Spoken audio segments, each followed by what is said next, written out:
Hi, this is Dr. Georgia. I hope you find today's message a blessing in your life. We want to make sure that we continue to provide these video messages for you when you can't come to church, or for those of you who live in a different state, or we noticed recently we have a lot of people in even different countries who are tuning in. So if that is you and you can donate to us, we invite you to hit that donate button just below the message here. So thanks so much.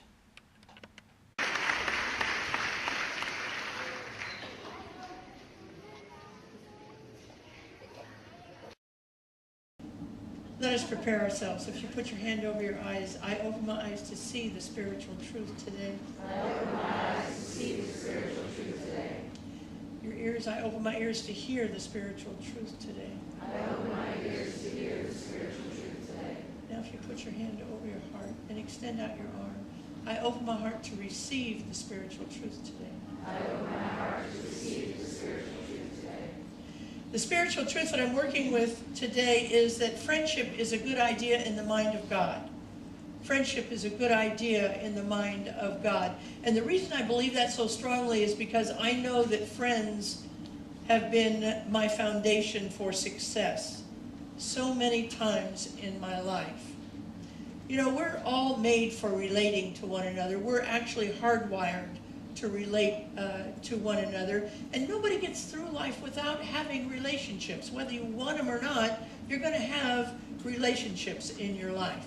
In fact, when Jesus was asked, what's it all about? Basically, he said, it's all about relationships. It's about loving God and loving one another. And I think that that's absolutely true. Relating with God, with ourselves, and when we bring love into those relationships fully, that's when we begin to experience life, and life abundantly in our lives. You know, I heard a story recently about a mother mouse. A mother mouse with her 5 children were just walking down the street, and when they turned the corner, they ran into a cat, and the cat was thrilled to see them. But the mother mouse got her little babies, and they ran away, and they ran into a corner, and now they're cornered by the cat. And so mother mouse, not knowing what else to do, jumped out and started barking at the cat. The cat was so startled it ran away. And the mother turned to her babies and said, now you understand the importance of learning a second language.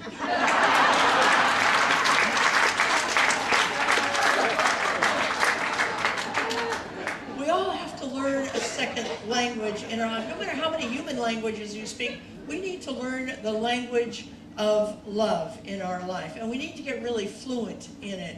You know, learning a second language takes time, it takes strong commitment, and it takes a willingness to make mistakes in our lives. We all have the ability to be spiritually bilingual in our life, to be fully human in our expression, and to be fully in contact with God as we do our expressing. A kind of love, connection with a kind of love that sees beyond the stories that we are. It sees beyond the scripts that we've written for ourselves, beyond the challenges. Having the capacity, and we all have it, the capacity to speak from a place of unconditional love is something that we have to learn through a process. We must get as clear with our spiritual language as we are in our human language. And like everything else, it takes spiritual practice. See, we have to stop thinking that spiritual practice is prayer and meditation. It's so much more than that. It's the ability to see beyond our stories in absolute love. See, when we are comfortable with the human practice, what we do is we convince ourselves of our flaws, of our limitations, of our past mistakes. We convince ourselves of our stories. When we're only talking from a human level, we convince ourselves that our stories are true. And so many times we stop living because of these stories, these ideas. Oh, I'm shy. Oh, I'm not compassionate. Oh, I'm this. Oh, I'm that. Those are the stories that we tend to grab onto. When we speak the language of love, we go beyond those stories into a deeper understanding of who it is we are.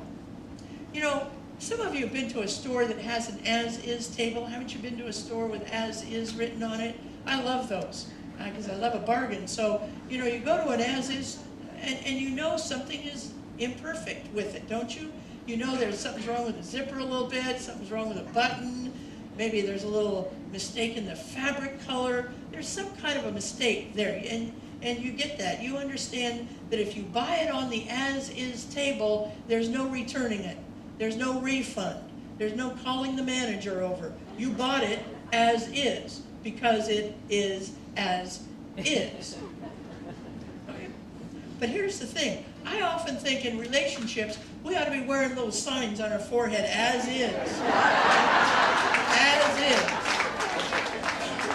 And underneath that sign, we ought to have a little clarifier, you know, little commitment phobic, or little blemish self-esteem over here, or I'm a total wacko, stay away, whatever it is. We need to have a little as-is sign on us. See, on the human side, we all have some sort of blemish, some sort of irregularity. But it's not the total of who we are in our life. And when we don't have the ability to speak love, when we have the ability to speak love in that bilingual spiritual way, we can get past those kinds of outside things. We relate, we get along. The problem is, though, sometimes we try and hide it. And when we try and hide our blemish, that's what comes to all the blemishes we have are going to come out at some point in a relationship. Whether it's a beloved, whether it's a friendship, it's going to come out. Your blemish is going to come out. And we want to be able to speak the language of love to ourselves and to anybody else who has it. Because, see, when we hide our blemish, that's what happens when it comes out. We focus on that, everybody else focuses on that, and that's when we say, here we go again. Haven't you ever said that to yourself? Here we go again. I'm always picking the wrong person. Here we go again. I'm never being good enough. Here we go again. We say that because we haven't been spiritually bilingual. We haven't gone past whatever that blemish is into the language of love. And yes, a lot of us have experienced in the past. Haven't we experienced relationships that were disappointing or hurtful in our life? And as a result of that, we come out thinking that we can't trust ourselves for new relationships. I don't trust to get involved because I've had so many mistakes in the past, or my chooser is broken, or whatever it is that we tell ourselves. I don't trust anymore for myself to do that. But when we open up to the language of love, we trust ourselves, and we begin to trust other people in our life. See, somewhere deep in ourselves, we understand that when we speak the language of love, we can love through the blemish, through the irregularity, not around it, not above it, not below it, not closing our mind to it, but we see it and we still love that irregularity. We still love, rather, that person. The Dalai Lama says that his great friends are the Chinese. His sacred friends are the Chinese. Now, you know that the Chinese have committed terrible atrocities against his people. But he says, the Chinese are my sacred friends because they have taught me how to love with compassion. And I would not have been able to love without compassion without experiencing that in this environment. And it's so important because, you know, we need that ability to be reminded that we can love no matter what happens. Those of you who are not on our Facebook page, get on our Facebook page. I just posted the language of revolutionary love on the Facebook page. It takes 22 minutes. Give yourself that gift of 22 minutes and listen to this young Sikh woman talk about, it's a TED Talk, so she's very good, talk about the language of love. It's on the Facebook. You know, Mother Teresa She was known to see Jesus in everybody. That was her practice, to see Jesus in all she came in contact with. So she would run around Calcutta, and no matter who she came in contact with, her response was, "Oh, Jesus, you show up so interesting today. You show up with that costume on today. You show up looking, Jesus, you look so hungry today." What if you and I took a week, just a week, to begin to emulate that? And whoever we came in contact with, because I don't know about you, I doubt I'm the only person in the world who can get irritated at the drop of a hat. You know, my work this week is to see Jesus in the grocery store, to see Jesus in the 16-year-old sandwich maker who just makes me crazy. Jesus, you're making my sandwich all wrong today. Again. You and I can do that. We all have the opportunity to love everybody as is. They're an as is. In fact, maybe that's why we're here. Maybe that's why we're on the planet, to learn to love in an as is kind of way. And you know, you and I are both as is purchases as well as everybody else is. So I'm going to give you 6 quick reminders. You know this. There's no need for me to say it, except it's good to be reminded sometimes. So let me give you 6 reminders of how it is to love and be more sacred in your relationship. The first one is to be yourself. You are an as-is purchase. Be yourself. See, trying to be anybody else is not authentic in whatever you do. And you can put on the dog for a few minutes, but it's not going to last. That stuff is going to come out. So just introduce it as your whole entire being when you're meeting people, when you're knowing people. And when you have friends, do that. Be authentic with them. If something hurts, tell them in your life. The second one is invest time in friendship. See, invest time in friendship. It may seem obvious, but in today's busy world, it's very easy for us to get. Sometimes we put friendship down under our romantic relationships, and our romantic relationships, they need time, they're important, but your friendships need time as well. Sometimes we treat our friends like umbrellas. We hang them up until it starts raining in our life, and then we get the umbrella out and we start talking to them. Talk to your friends every day or every week. Contact them. Be aware with them. The third one is accept reciprocity.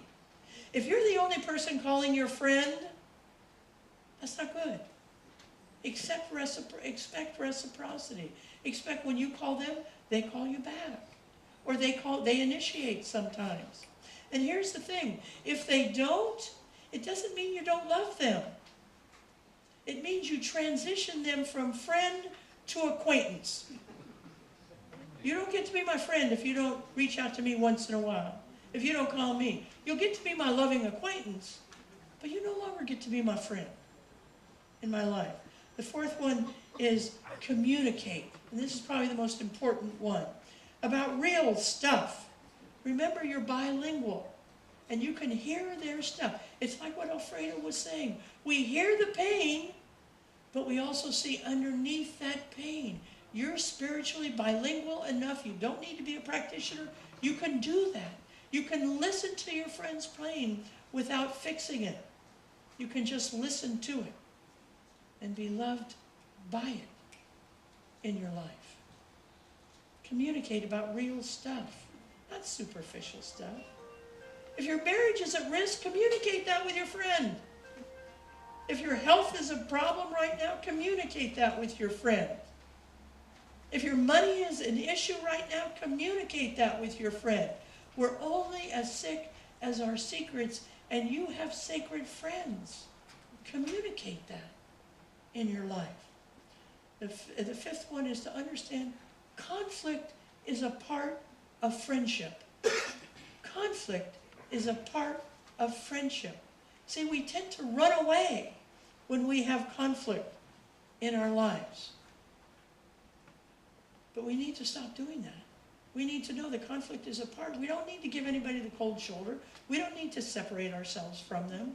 We need to go after them. A woman in my foundations class years ago had an event. I don't remember what it was. An event with a good friend of hers, and the friend left. I wouldn't speak to her, and she didn't know what she had done. Has that ever happened to you, where you had a friend and you didn't really know what you did, but now they're not there anymore? But she didn't have it. She said for her project for foundations, she was going to go after this friend, and she was going to not stop until the friend told her what the problem was. And she did. And the friend finally, after weeks, finally told her what the issue was. And because of that story, they were able to come together and talk about it and cry about it and apologize about it and be with each other about it. And as a result of that, they're good friends again today. Conflict is a part of friendship. And the last one is allow yourselves to change and to grow. Allow yourselves to change and to grow. And allow your friends to change and to grow. You can change and grow with them. You don't have to change and grow apart from them. You change and grow with somebody who's growing in a different direction simply by supporting them, by loving them through it, by wanting to hear about it, by saying, what a great idea, by saying, I support you in this. That's how you support friends. I've said it myself, and I've heard it. We just grew apart. You just grew apart because you didn't go with your friend. Not that you wanted to do what they wanted to do. You know, I've had friends who've taken up high dive. No, I'm not doing that. No matter how good a friend we are. But I support you in doing it. I want to hear about it. I want to learn about it. That's what friends do. The other way you can create friendships is by being with people who share your values and in service. Now, this is a shameless plug for what we're doing here today. I just want to say that so you know, I know, we all know. I'm not trying to pull any wool into your eyes here. We have opportunities for you to be with other people in this church in ways that serve the church, the body of the church, and the people of the church. See, we're not a church and its building. We're a church as people, and that's important. So when you serve, you're not serving me, you're not serving this building, you're serving the people who come here, your new friends. So we invite you after the service to simply go around and visit all of the tables and see what might interest you. Now, if you sign up, you get a present. And because I had volunteers in here this Thursday preparing the presents for you, and one of them correctly said, hey, I'm already a volunteer. Don't I get a present? So yes, you do. You all get presents. If you volunteer, you go to the table that you volunteer on, to that area, and they'll give you a present. Everybody wins here at the Center for Spiritual So let us go to prayer. There's only one power. It's the power of love, the power of God, the power of compassion, the power of new adventure. That's what God is. God is new openings. God is restful times. I give thanks to this God. Not a God in the sky, but a God of the essence of love. I give thanks for that. I release this word into the lawn, together we say, and so. If you will take your gift in your hand and repeat after me. Money is God in action. Money is God in action. I set it forth to bless and to prosper Set it forth to bless and prosper all who come in contact with it. all who come in contact with it. And so it is.